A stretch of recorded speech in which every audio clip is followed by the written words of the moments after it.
So I wanted to take a quick minute to share a numerology message with you guys.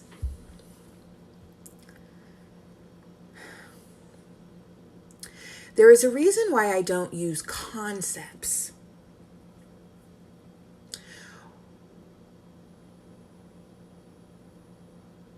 How do I want to word this? Concepts like luck. Concepts like protection. Concepts like alignment. There is a reason why I don't ascribe them to numbers. And it's because they exist in each numeric realm, not just one. And I actually find it very interesting because 7 is so often referred to as lucky, and yet it is the most unlucky of the numbers, so much so that the alleviation of 7 energy is actually when you can immediately experience greater alignment, greater success, greater luck because of the removal of those oppositional energies, right? Mind, body, spirit, psychic, emotional, physical, whether internal, self-imposed, or externally imposed, right? Black magic and things of that nature. It's so interesting. And all of that is encompassed, right? In the number 7, right? Mental disorder, mental illness, wounding, trauma, darkness, hell. Now the reason, let me give you an example. Let's use protection.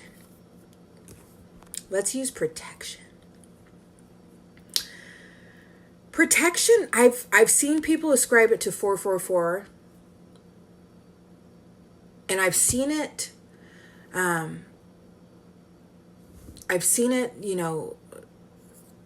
connected with 222 as well.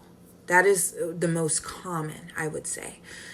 I can understand 444 more simply because of the energetic exchange and the agreement nature of 4. But you can't comfortably put it anywhere. I could also see how you would put it with 222. Let's say you are manifesting a relationship or a connection with someone who's protective over you, right? That could be protection in and of itself. So I get it. But do you see what I'm doing there? It fits in both realms. And you could also put protection in, let's say you put it in realm of 7. Let's say magic is put in place to protect you from someone. But at the same time, it becomes an oppositional energy toward you. Because let's say it was placed in a past life. Yeah. And something in this life you actually desire. Or you're ready to overcome or work toward or correct or, navigate the karmic energy surrounding. Do you see where I'm going with this? So, aligning spiritual concepts relative to movement, relative to ascension, you can't do that. You can't do that, right? When I talk about frequencies, I am talking about the ascension process. And because of the subjective nature of these concepts, these spiritual concepts, very important, right? But situationally objective. Right? You can't just place them with one angel number. You can't just place them with one number or in one singular numeric realm. You can't. Let's say you are an entrepreneur and you are waiting for a business deal to come through, right? And that aligns for you, right? I would describe that as 444. That could be alignment. Alignment could also be 111 because that's manifesting your true soul path because you have the number 1, the number of you, paired with the number of manifestation. That is 3, right? It totals 3, that stable physical number, okay? That manifestation. Do you see where I'm going with this?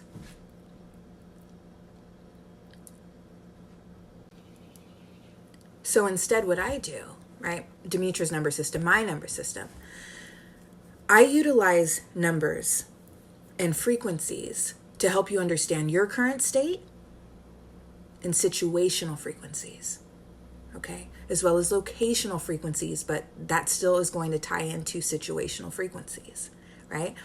It was interesting. There was this woman on TikTok, and baby, you're not going outside right now.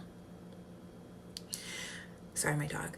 So she had 777 tattooed on her neck. And she was doing a story time on TikTok, and everything she was describing fit with 777 frequency. It was so interesting. It was so interesting. But I'm sure she got the tattoo because she probably thought it meant luck. But that's the nature of frequency. She's going to be impacted by that frequency in her life, regardless of why she got it.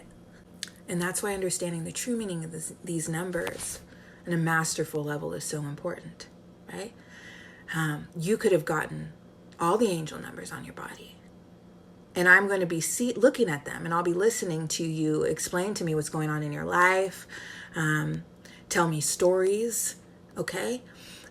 Experiences. And I can correlate them with those numbers. But you probably got them because you said, oh, I see angel numbers all the time. Yeah, but I digress. That's why I don't argue with people. You know what I mean? It's like I can see the the true influence that this number is having on you, regardless of whether you can or not. That's my job. That's my gift. Okay, so, but I wanted to share this because I thought it was an important thing to understand.